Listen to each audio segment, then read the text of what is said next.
저희가 2017년 국내주 식사 전략 이렇게 세 가지 키워드를 보여드렸거든요. 그럼 불확실성을 이기는 가치주 한번 보시죠. 어떤 컨셉에서 저희가 어떤 가치주를 봐야 되냐라고 얘기를 했냐면, 이건 뭐 지나간 얘기죠. 브렉시트, 미국 대선, 이탈리아 국민투표 렌치가 된 게 이게 올해의 불확실성이었어요. 이제 바톤을 이어받아요. 내년에도 불확실성 등이 생깁니다. 네덜란드 총선, 리스본 조약 발동, 프랑스 대선. 뭐 때문에 이런 정치 이벤트들이 시장에 영향을 미치고 안 좋게, 우리가 왜 트럼프가 되는 걸 왜 싫어했어요? 보호무역, 보호주의, 자국 우선주의, 포퓰리즘, 이런 것 때문에 싫어하는 거거든요.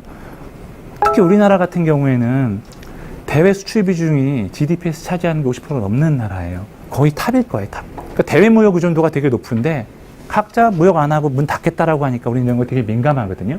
이제 고립주의가 강화되는 그림인데, 이래서 우리가 이런 정치적 불확실성을 싫어하는 건 내년에도 그런 그림들이 계속 나올 거라는 거죠. 그러니 우리는 앞으로 이 보호무역주의에 대해서는 투자 아이디어를 갖고 항상 생각을 해야 돼요. 여기를, 이러한 글로벌 트렌드를 돌파할 수 있는 종목이나 산업이 무엇인지 그걸 보려고 하는 거고요.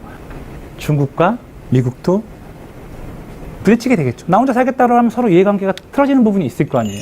대표적으로 최근에 문제가 되는, 중국이 미국에게 문제 삼는 게 왜 환율조약국 지정하려고 하느냐, 왜 중국산 제품에 대해서 관세 부과하려고 하느냐, 미국이 대중외교를 할 때 불문율로 지켰던 게 대만의 독립성을 인정 안 해줬고 따로 언급을 안 했던, 그러니까 외교적 관리였는데 그걸 확 깨버리잖아요. 트럼프가 되자마자 벌써 선전포고 하는 거거든요.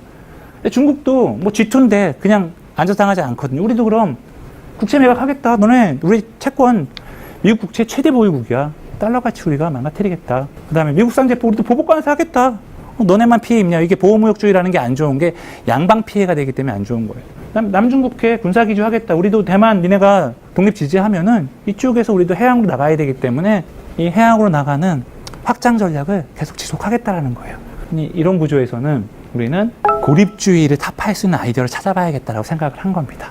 트럼프 경제팀의 키워드가 재무장관 내정자예요. 스티브 무누신이라고, 레이건 이후 최대의 세제 변화를 감세하겠다라는 거예요. 재무장관 내정자는. 상무장관의 윌버로스 같은 경우는 보호무역 하겠다라는 거예요. 보호무역. 미국은 이제 앞으로 금리는 올리고, 통화긴축이죠. 금리는 이제 올리기 바닥까지 갔던 금리가 올리고 올라가고 인플레이션 사이클로 들어가고, 돈은 더 확장적 재정 정책으로 해서 풀겠다, 부스팅하겠다.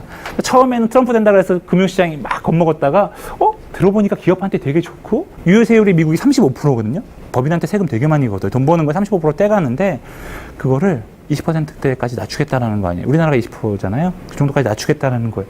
그러니까 주가가 많이 올라갔죠. 근데 이게 사실은 왜 저희가 정책적 불확실성이라고 했냐면은, 세금은 감세인데 돈은 더 풀겠다. 쉽지 않죠? 그럼 보호무역에서 이런 게 강화될 때 우리가 우리나라에서 투자할 수 있는 기업은 뭐냐?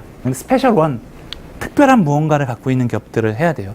보호무역이라는 게 벽을 쌓는 건데, 이 벽을 돌파하려면은 얘 아니면 못 만드는, 얘 거 안 쓰면은 내가 아무것도 못해. 그러면은 뭐 관세 장벽 이런 거 못 하잖아요. 내가 이게 필요한 제품을 얘밖에 못 만드니까. 시장 내에서 나밖에 못 만드는 차별화된 제품이 있거나 규모의 경제를 완전히 확보해서 가격 경쟁력이 내가 제일 최고인 기업은 자유롭다라는 거예요. 장벽을 쳐도. 두 번째는 인플레이션입니다. 인플레이션, 우선 최근에 나오는 인플레이션은 두 가지 측면에서 다 나오고 있어요.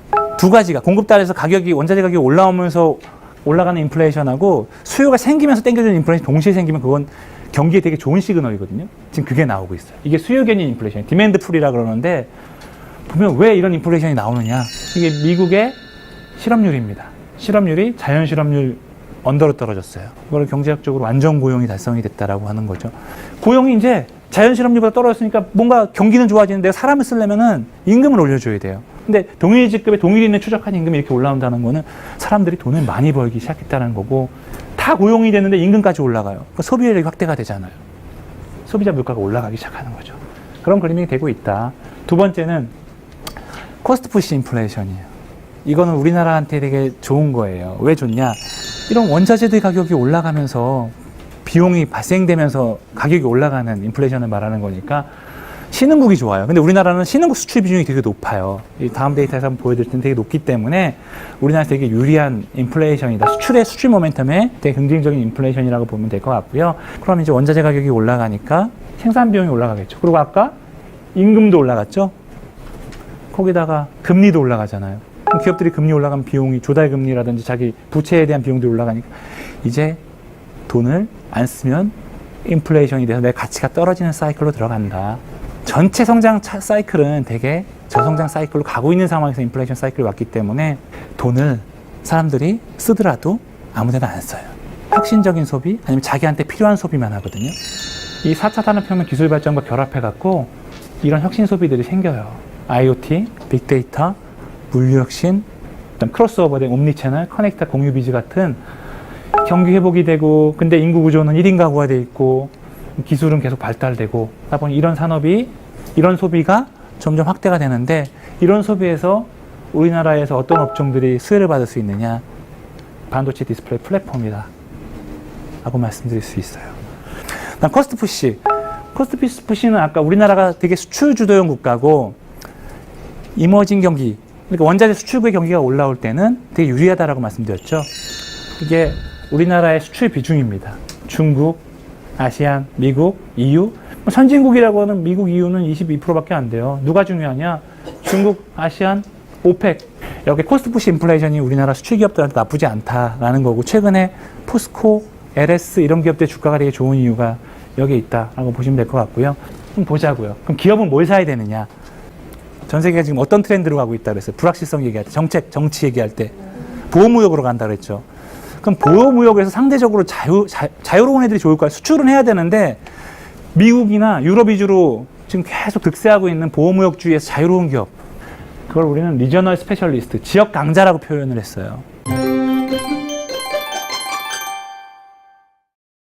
다음 세 번째는 아이디어가 단순해요. 이게 막 타겟팅해서 종목을 찍어줄 수 있는 게 아니기 때문에 이건 자산 배분 측면에서의 아이디어이기 때문에 대형주를 보자라는 거예요. 로테이션. 채권에 손 나오면은 주식으로 들어갈 텐데 주식으로 들어갈 때 어떻게 들어가나 돈이 어떤 스타일로 베팅을 하느냐만 보면 되거든요. 내년에는 미국은 계속 금리 인상 사이클로 들어가는 거고 유로존하고 일본도 드디어 통화 완화 정책을 끝내는 통화 긴축 사이클로 들어가는 거잖아요. 이제 채권 시장 끝났다라는 얘기죠. 11월부터 12월 중순까지 최근 6주간 채권 시장에 돈이 나갔고 주식시장으로 들어간 돈의 흐름이 6주 단위로 봤을 때는 13년 만에 최고 속도였어요. 최고 속도. 그만큼 로테이션이 있어요. 돈이라는 게 어디 빠지면 어느 쪽 베팅이 들어가야 되는데 이 로테이션이 나오고 있는 거예요. 그럼 글로벌 이렇게 큰 돈들의 로테이션이 나올 때는 어떤 현상이 벌어지느냐? 주식을 살 때 어떤 스타일로 사느냐? 그것만 분석하면 돼요. 돈들이 들어갈 때 주식시장에 들어갈 때는 옛날처럼 액티브로 안 사더라. 액티브라는 거는 내가 매니저 재량에 따라서 이 종목 비중 높게 이 종목 되게 적게 그렇게 사는 거를 액티브 전략이라고 하는데 액티브는 보통 비용이 많잖아요. 그 비용을 커버하면서 액티브 전략으로 장기 시장 아웃퍼포하는 비중이 20%도 안 돼요. 미국 같은 데 펀드들 보면. 그러다 보니까 점차 투자들은 인덱스와 패시브화가 돼가거든요. 그러니까 패시브 자금은 계속 유입이 되는데 액티브는 계속 빠져요. 그러니까 특히 패시브 자금 유입. 올해 외국인들이 한 10조 정도 샀는데 외국인들이 베팅하는 사이클이 오니까 대형주 성과가 좋죠. 중소형주보다. 그러니까 스타일별로는 대형주가 유리할 거다. 인플레이션 사이클과 이런 패시브 전략 사이클에서는 대형주가 유리하다. 스타일 전략 대형주. 그렇게 결론을 내시면 될 것 같고요. 이상으로 마무리하도록 하겠습니다. 감사합니다.